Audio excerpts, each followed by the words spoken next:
शिवाय। नमस्कार दोस्तों, आप सभी का एक बार फिर से स्वागत है हमारे चैनल दुर्गा भक्ति मार्ग में। आज मैं आप सभी को सुनाऊंगी सावन माह की पावन कथा। अध्याय 14। पिछले अध्याय में हमने जाना कि भगवान शिव की सच्ची भक्ति केवल पूजा पाठ तक सीमित नहीं, बल्कि सत्य, ईमानदारी, संतोष और धर्म को जीवन में उतारना भी शिव भक्ति है। लेकिन आज की कथा में एक भक्त के सामने एक ऐसी परिस्थिति आती है जहां उसे अपने अहंकार और अपनी गलती का सामना करना पड़ता है। कभी कभी हम दूसरों की गलती तुरंत देखते हैं, लेकिन अपनी गलती स्वीकार नहीं करते। तो चलिए कथा शुरू करते हैं।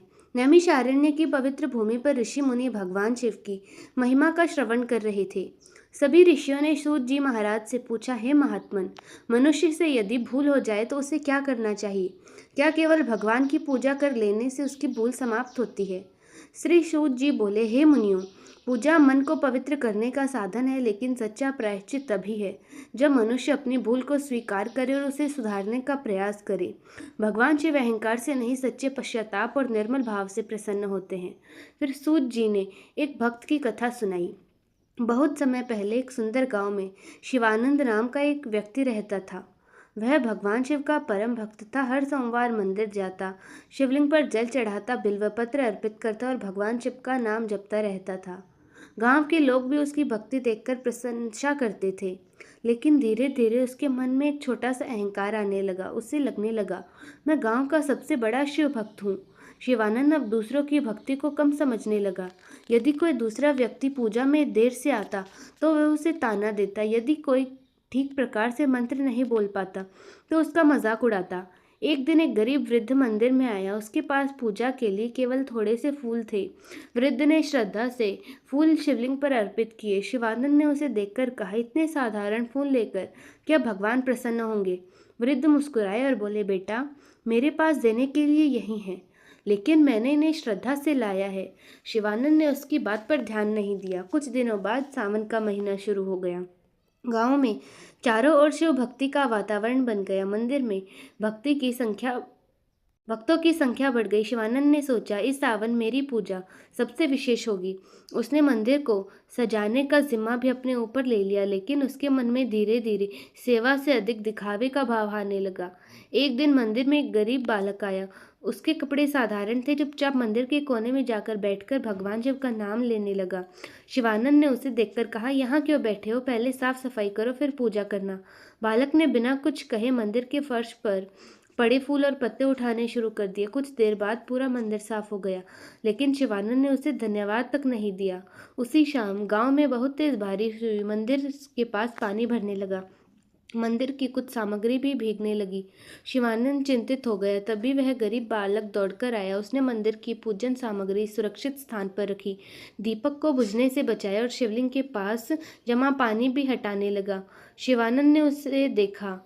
उसे पहली बार लगा कि जिस बालक को वह छोटा समझ रहा था, वह कितना निष्ठ है, पूरी श्रद्धा से मंदिर की सेवा कर रहा है।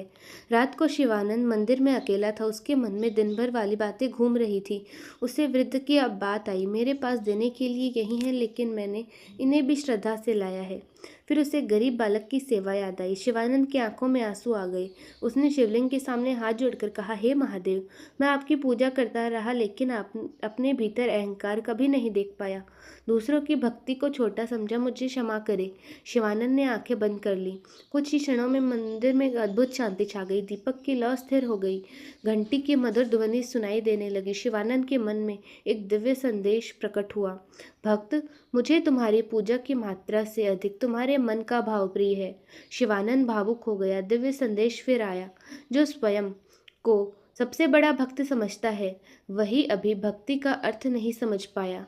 शिवानंद ने सिर झुका लिया। कैलाश पर्वत पर भगवान शिव से माता पार्वती ने पूछा, हे नाथ, यदि कोई भक्त गलती कर दे और बाद में उसे अपने भूल का एहसास हो तो क्या आप उसे क्षमा कर देंगे?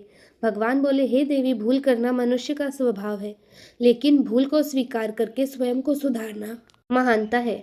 माँ पार्वती बोली, और यदि वह केवल पूजा करे लेकिन व्यवहार ना बदले?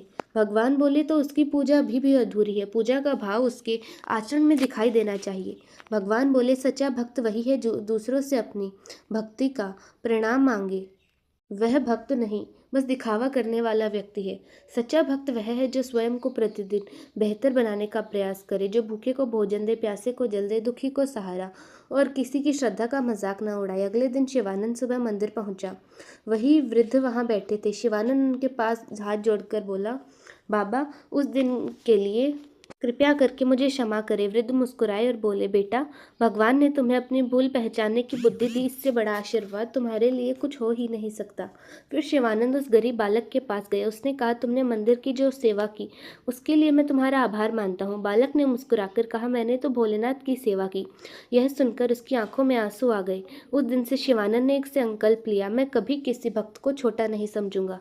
वह मंदिर में आने जाने वाले हर भक्त का सम्मान करने लगा। गरीब हो या धनवान, बड़ा हो या छोटा, सभी को भगवान का भक्त मानकर सम्मान देने लगा। तो दोस्तों, यह थी आज की कथा। आपको कैसी लगी कमेंट्स में अवश्य बताएं। धन्यवाद।